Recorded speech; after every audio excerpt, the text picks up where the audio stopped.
Hello नमस्कार दोस्तों, कैसे हैं आप सभी। आशा करता हूँ सभी अच्छे होंगे और लगे होंगे अपनी पढ़ाई में। तो दोस्तों आज हम बात करते हैं कक्षा 10 के चैप्टर प्रकाश के। तो प्रकाश क्या है इसके बारे में हम बात करेंगे। सबसे पहले मैं बताना चाहता हूँ कि ये चैप्टर आपको देखने में बहुत हार्ड लगता है, लेकिन ये चैप्टर बहुत ही सीधा है। तो चलो हम बात करते हैं इस चैप्टर के बारे में। तो दोस्तों सबसे पहले बात करेंगे कि प्रकाश। तो प्रकाश क्या है, तो प्रकाश किसे कहते हैं। तो प्रकाश एक प्रकार की क्या है, ऊर्जा। क्या है, एक प्रकार की ऊर्जा है, क्योंकि प्रकाश के माध्यम से हम किसी वस्तु को कहीं पर रखी हो उसको देख सकते हैं कि ये वस्तु प्रकाश आ रहा है तो हमें दिखाई देती है, यदि अंधेरा रहता है तो हमें वो वस्तु दिखाई नहीं देती है। तो प्रकाश एक क्या है, ऊर्जा है। क्या है, प्रकाश एक ऊर्जा।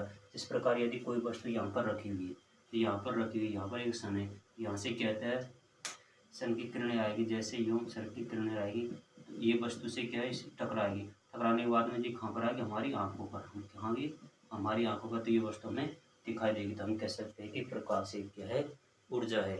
प्रकाश एक ऊर्जा है। प्रकाश एक ऊर्जा का ही रूप है जो हमें किसी वस्तु को, संसार में जितनी वस्तु है उनको हम प्रकाश के माध्यम से देख सकते हैं। चलो हम करते हैं फिर आगे बात प्रकाश के परावर्तन के बारे में। प्रकाश का परावर्तन किसे कहते हैं।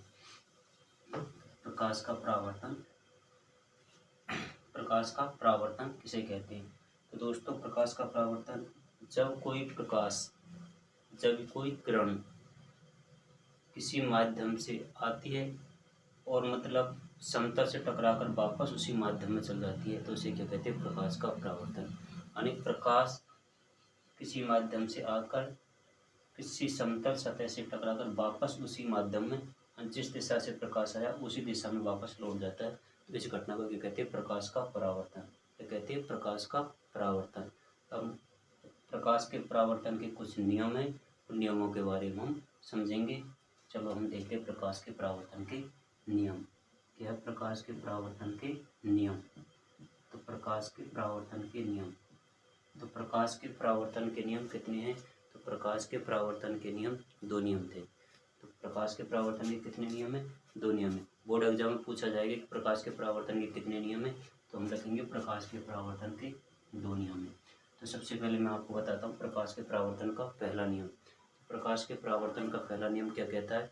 प्रकाश के परावर्तन का पहला नियम कहता है कि आपतित किरण, परावर्तित किरण, जो प्रकाश से जो किरण आती है उसे आपतित किरण कहते हैं, और जो समतल या दर्पण से टकराकर वापस जो किरण जाती है उसे हम परावर्तित किरण कहते हैं। तो आपतित किरण, परावर्तित किरण और आपतन बिंदु पर अभिलंब, ये क्या होता है, अभिलंब। क्या होता है, अभिलंब। अभिलंब। तो आपतित किरण, परावर्तित किरण, आपतन बिंदु पर अभिलंब, तीनों एक ही सतह पर होते हैं। ये प्रकाश का परावर्तन का पहला नियम कहते हैं। तो पहला नियम क्या कहता है, हम देखते हैं कि आपतित किरण, आपतित किरण, आपतित किरण, परावर्तित किरण, जो टकराकर वापस आती है किसी समतल या दर्पण से टकराकर वापस जाती है, परावर्तित किरण व आपतन बिंदु पर अभिलंब, आपतन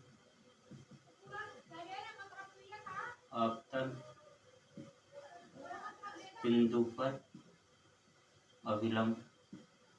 क्या, अभिलंब। आपतन बिंदु पर अभिलंब, अभिलंबी, ये तीनों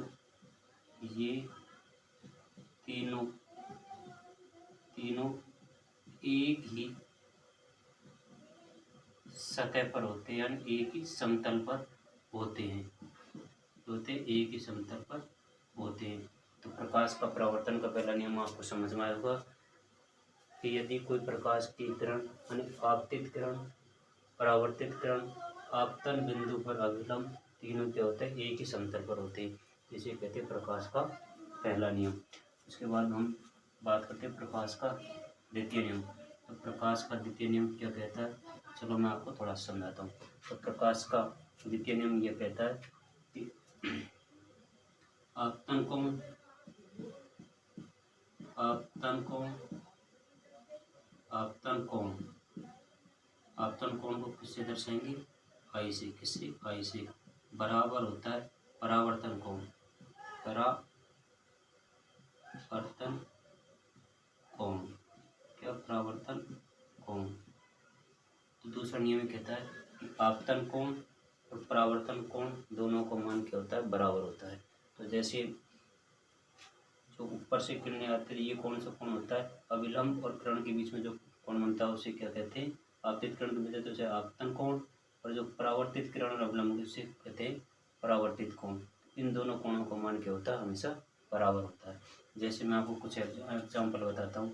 जैसे कोई सत्य है, ये अभिलंब है, यहाँ से एक प्रकाशीय किरण आई, आपतन बिंदु से टकराने के बाद दोबारा परिवर्तित होगी। यदि इस कोण का मान मैं आपको 30 डिग्री बताऊँ तो आप बताएंगे कि इस कोण का मान कितना होगा। तो हम कह सकते हैं कि इस कोण का मान 30 डिग्री है, इसका कोण का मान 30 डिग्री क्यों होगा? क्योंकि आपतन बिंदु जहाँ पर पड़ता है एक समकोण बनता है, तो समकोण के दोनों कोणों का कितना होता है? 90 डिग्री। थी यहाँ पर 90 थी, ये 30 का, तो फिर ये जो आपतन कोण ये कितने डिग्री होगा? 60 डिग्री का।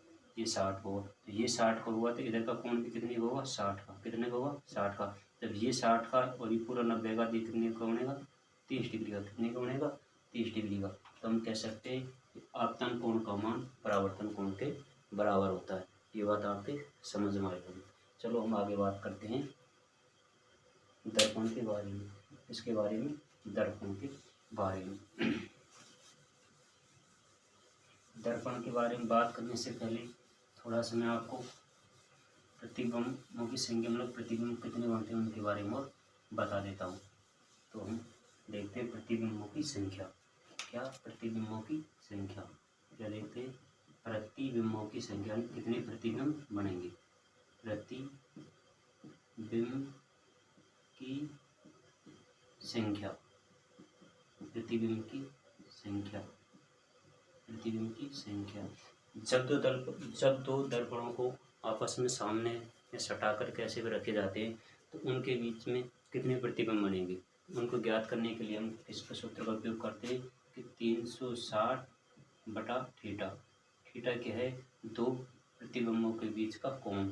जैसे हम देखते हैं कि एक हमने दर्पण यूँ रख दिया और इसके ऊपर यदि एक दर्पण जो है समतल पर, एक दर्पण ऐसे है, तो हमसे पूछे कि ये थीटा का मान कितना दे दिया, हमको 30 डिग्री दे दिया, तो वह कितने दर्पण बनेंगे?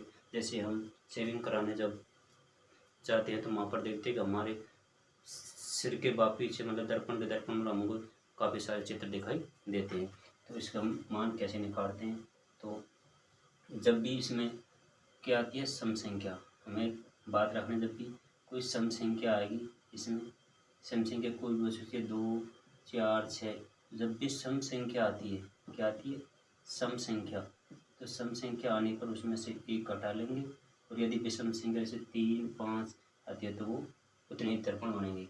जैसे मैं आपसे बात करता हूँ, यदि कोई दो दर्पण है, समतल सतह पर एक दर्पण यूँ है और एक दर्पण यूँ है, यदि इनके बीच में 30 डिग्री से 60 डिग्री का कोण बन रहा है, तो बताओ बनने वाले प्रतिबिंबों की संख्या कितनी होगी, यानी कितने प्रतिबिंब बनेंगे, ये हमको बताना था। हम कैसे बताएंगे? 360/थीटा का मान कितना है? 60। तो 60 से इसको काटेंगे, कितनी बटेंगे? 6। 6 क्या आया? एक सम संख्या आई। क्या ये 6 एक सम संख्या? तो इसमें से क्या करेंगे? एक माइनस कर देंगे, तो कितने प्रतिबिंब बनेंगे? 5। तो कितने प्रतिबिंब बनेंगे? 5। तो ऐसे हम कोई सी भी दर्पण के, मतलब दो दर्पणों के बीच में प्रतिबिंब को निकाल सकते हैं, मतलब इससे बनने वाले प्रतिबिंब। यदि दोनों दर्पण कैसे हो? समतल, जैसे एक दर्पण ऐसे, इसके ऊपर दूसरा दर्पण भी ऐसे, तो वहाँ पर बनने वाले प्रतिबिंबों की संख्या क्या होती है? अनंत होती है। कितनी होती है? अनंत। क्योंकि यहाँ पर थीटा का मान कितना हो जाता है? 0 डिग्री। कितना हो जाता है? 0 डिग्री। जैसे 0 डिग्री थीटा का मान होगा, तो 360 में हम 0 को भाग देंगे तो कितनी बार जाएगा? अनंत बार। तो कितने दर्पण बनेंगे? अनंत। तो आपको बात समझ में आई होगी। चलो मैं आपको आगे ले चलता हूँ। हम बात करते हैं अब दर्पण के बारे में।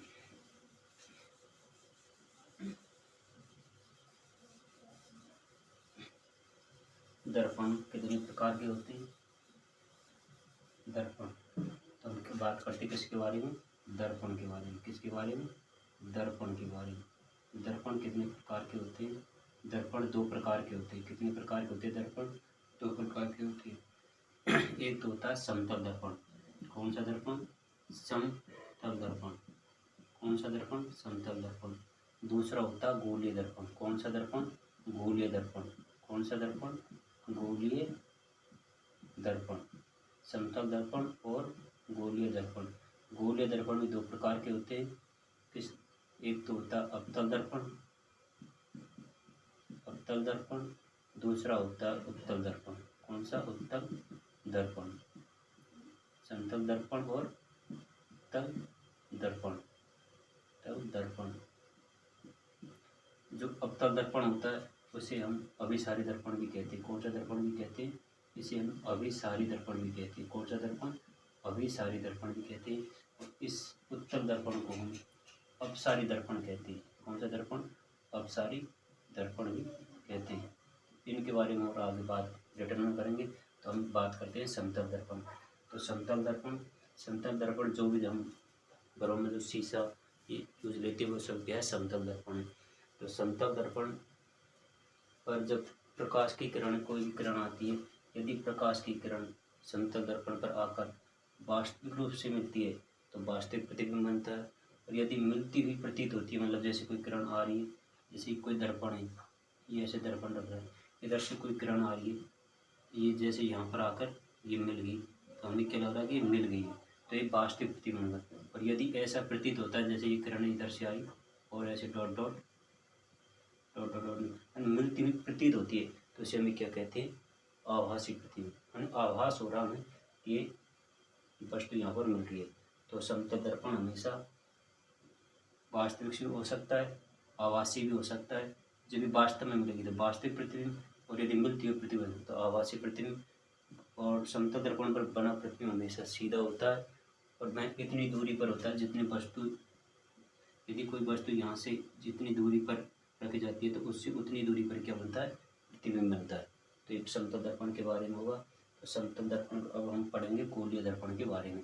तो गोलीय दर्पण पढ़ने से पहले मैं आपको एक बार बता दूं कि प्रकाश क्या है। एक बार पूरे का ओवरव्यू कि प्रकाश क्या है। तो प्रकाश एक ऊर्जा है, ऊर्जा के एक रूप है जिससे हम संसार की कोई वस्तु को देख सकते हैं। उसके बाद हमने परावर्तन के बारे में पढ़ा। तो परावर्तन कैसे कहते हैं? जब कोई प्रकाश की किरण किसी माध्यम से आती है, किसी समतल सतह या दर्पण किसी से टकराकर वापस उसी माध्यम में चल जाती है, तो इस घटना को क्या कहते हैं? हम प्रकाश का परावर्तन कहते हैं। उसके बाद हमने प्रकाश के परावर्तन के दो नियम पढ़े थे। प्रकाश का पहला नियम यह कहता है कि आपतित किरण, परावर्तित किरण और आपतन बिंदु पर अभिलंब तीनों क्या एक ही तल पर होते हैं। दूसरा नियम ये कहता है कि आपतन कोण का मान परावर्तन कोण के बराबर होता है। तो आज हमने इन सभी बातों के बारे में पढ़ा। कल हम पढ़ेंगे गोलीय दर्पण के बारे में। गोलीय दर्पण किसे कहते हैं? गोलीय दर्पण में वक्रता केंद्र कहाँ पर होता है? वक्रता त्रिज्या किसे कहते हैं? फोकस दूरी किसे कहते हैं? मूल्य किसे कहते हैं? इन सभी बातों के बारे में कल पढ़ेंगे। तो चलो दोस्तों, वीडियो अच्छी लगे तो वीडियो को लाइक करना, चैनल को सब्सक्राइब करना। जय हिंद दोस्तों।